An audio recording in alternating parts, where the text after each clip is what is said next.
Shalom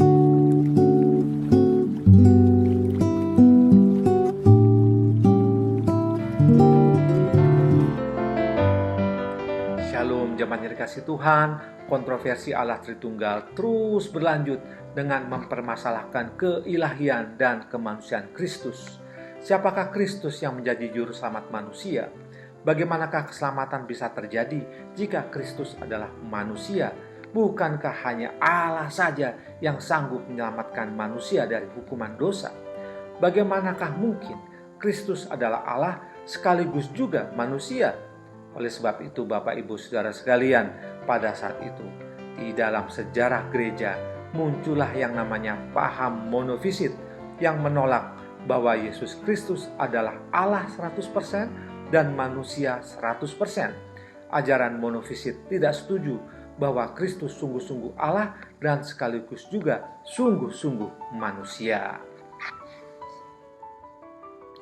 Saudara-saudara yang terkasih, monofisit berasal dari bahasa Yunani yang terdiri dari dua kata, yaitu mono yang berarti satu dan fusis yang berarti natur atau hakikat. Paham ini mengajarkan bahwa Kristus hanya memiliki satu natur, yaitu natur ilahi saja, karena natur kemanusiaannya telah terserap dalam keilahiannya. Eutyches dari Konstantinopel adalah tokoh gereja yang mengajarkan doktrin monofisit pada tahun 440 Masehi. Banyak gereja pada saat itu terombang-ambingkan, kebingungan menghadapi ajaran monofisit ini.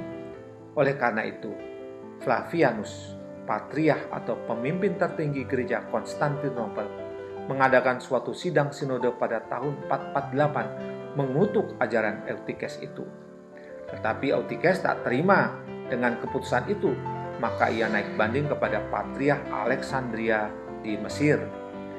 Kaisar Bizantium yang berkuasa saat itu, Theodosius II, yang juga mendukung posisi Eutyches, memanggil seluruh gereja di dunia untuk mengadakan musyawarah besar atau konsili yang diadakan di Efesus pada bulan Agustus tahun 449. Dia kemudian menunjuk Patriark Alexandria untuk memimpin jalannya sidang dan mengangkat Eutyches kembali pada jabatannya.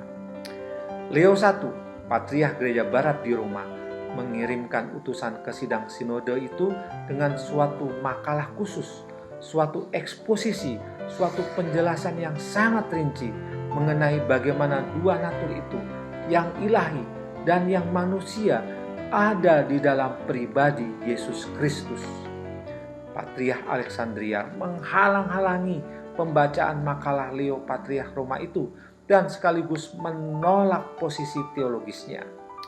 Ajaran Eutyches dinyatakan sebagai yang benar oleh sidang sinode itu, dan para utusan sidang yang menolak keputusan musyawarah besar itu dipecat dari jabatannya.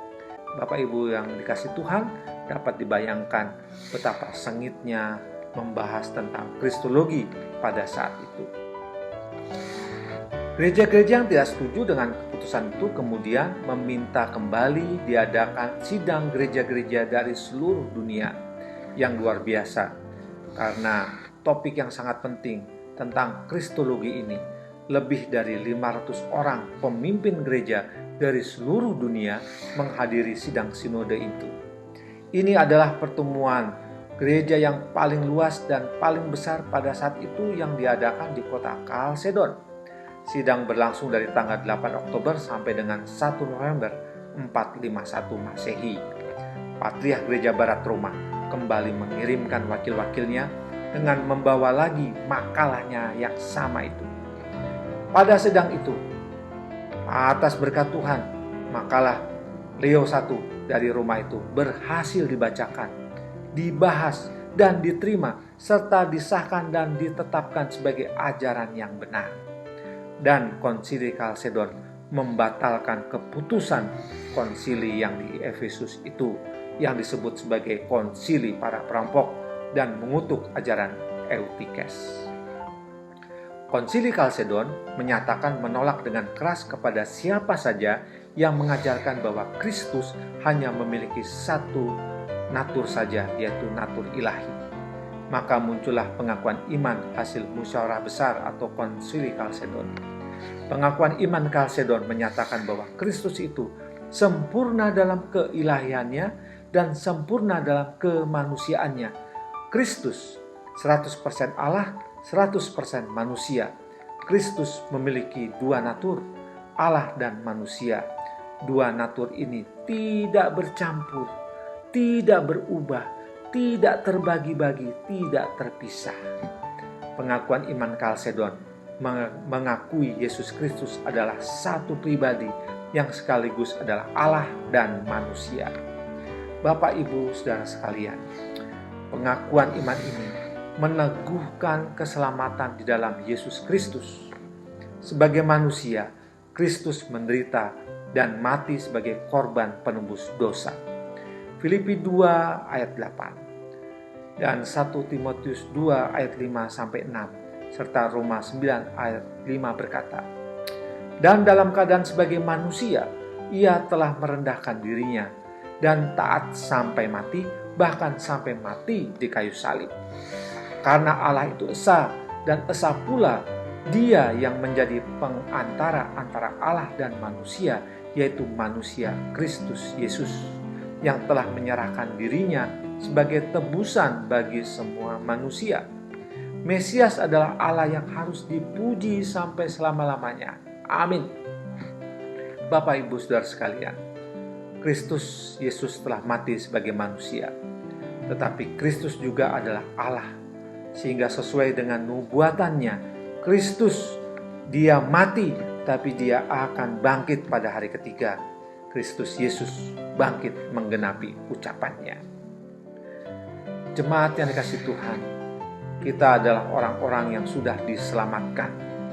Dalam hidup ini, dalam kesempatan yang Tuhan anugerahkan kepada kita, marilah kita bertumbuh di dalam Kristus Juru Selamat kita.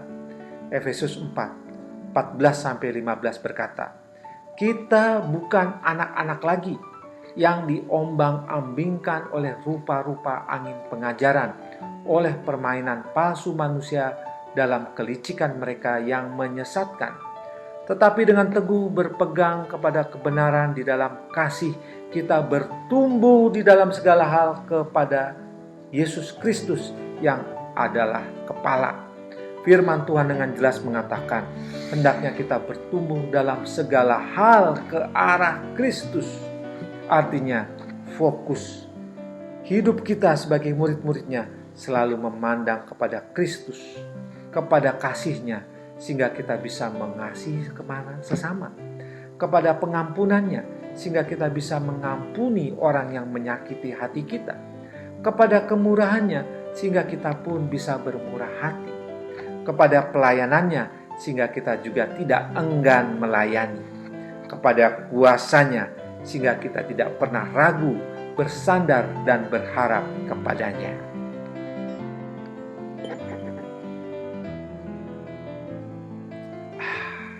Secangkir kopi 3 juta cinta. Selamat pagi, Tuhan Yesus memberkati saudara.